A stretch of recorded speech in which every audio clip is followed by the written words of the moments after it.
Hey, welcome back to my channel, Tolfer Talks. And today, um, I have, it's a very special day here. This is the Big 40 celebration stream, 40 subs. Actually, 41 last time I looked. So I kind of flaked out over the summer and I didn't put any videos up. And I thought, well, I probably lost a bunch of subs, but I looked back and checked back and there were still 41. So thanks for hanging in there. Thanks, thanks for your support. I appreciate it. No, and I figure if I have 41 now, it's not gonna like randomly drop down to 39 tomorrow, but so I can safely do the 40 sub celebration stream, or well, that's not, or whatever, video. So I have for me, this is kind of a special book. Y'all are probably gonna be like, yeah, whatever. But so this is kind of represents about as crazy as I get on eBay right here. So you guys can check this out. It's a comic book from the early 70s. So it's kind of, well, I'll put it in the title. It's Amazing Spider-Man 135. But, so which is, not like a super collectible book or anything. It's the second appearance of the Punisher, which is kind of cool. But I kind of like books from this time because it was sort of before I was buying comics, but I kind of was aware of sort of, kind of looking at the newsstand going, hey, Mom, comics. And so this era has always interested me. And this Quintessence, I think Quintessence Productions is the name of the seller. They promised an extra comic book, with this purchase. So there's a freebie in here. I have no idea what it is. But here it is. Amazing Spider-Man 135. And included with this purchase is my surprise comic, which is, oh, cool. I think I already have this one, but it's still cool. And I don't know, still haven't figured out exactly what all these means, but the diamonds always seem to show up in the 3-packs.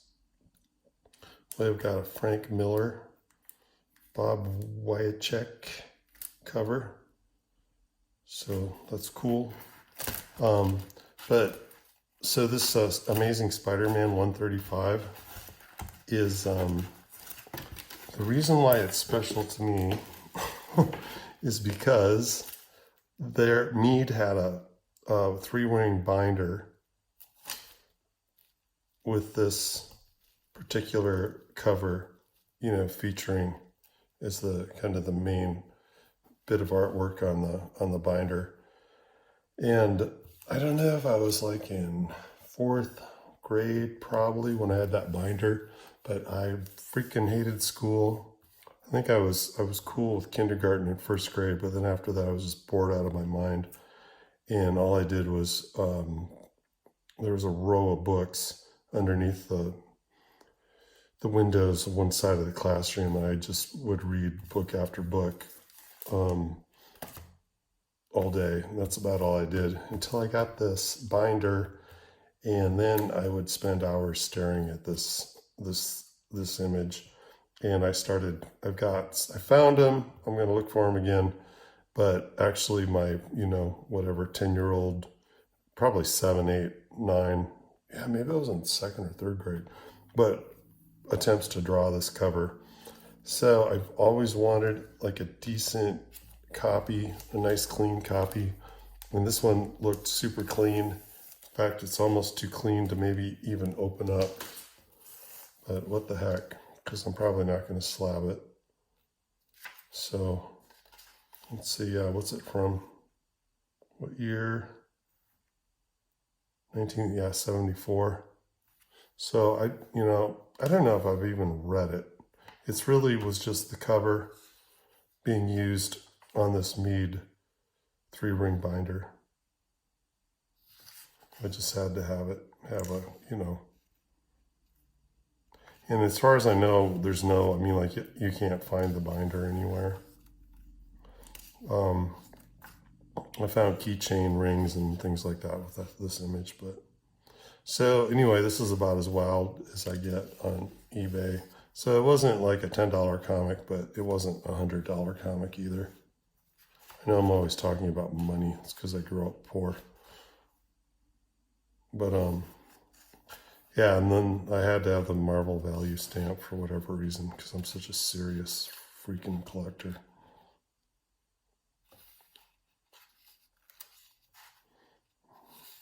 Yeah, Deathlock from this time is really cool stuff too.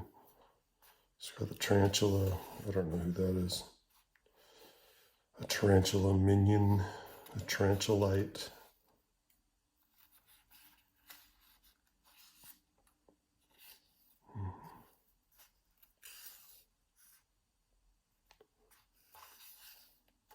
Kung Fu, karate. Man, if I would have learned Kung Fu back then, I'd be a Kung Fu master.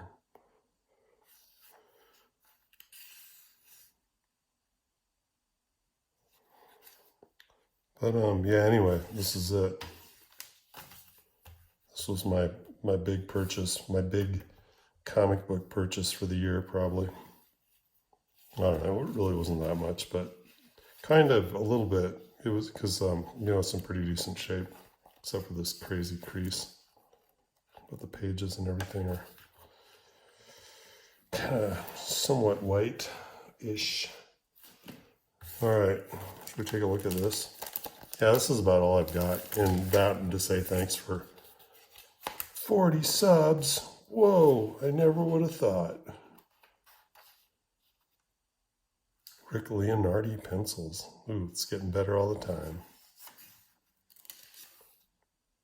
I don't know, maybe I don't have this one. I have a ton of these Peter Parker Spectacular Spider-Mans from this about this time.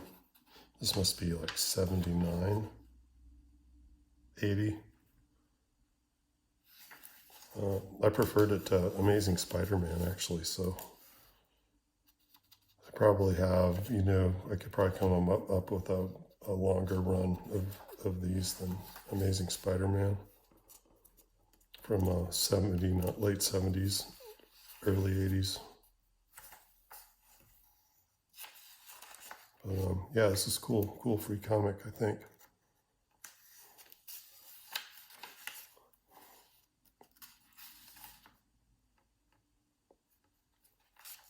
Man, it's funny, looking at the art now, though.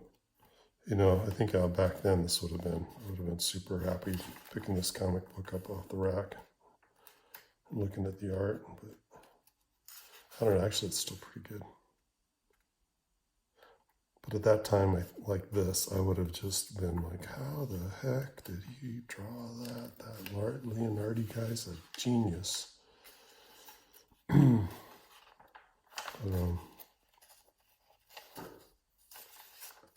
Yeah, Spidey Mail. I don't know any of these guys. All right. Well, thanks for checking out my video. Thanks for subbing. I'm putting more stuff about my own comic on Twitter right now. So if you feel, the least bit inclined to do so, please follow me on Twitter. I'll follow back. I mean, as long as, I'm not trying to, you're legit or whatever. But if you're listening to this, you probably are totally legit. Anyway, that would be great. I'd appreciate it.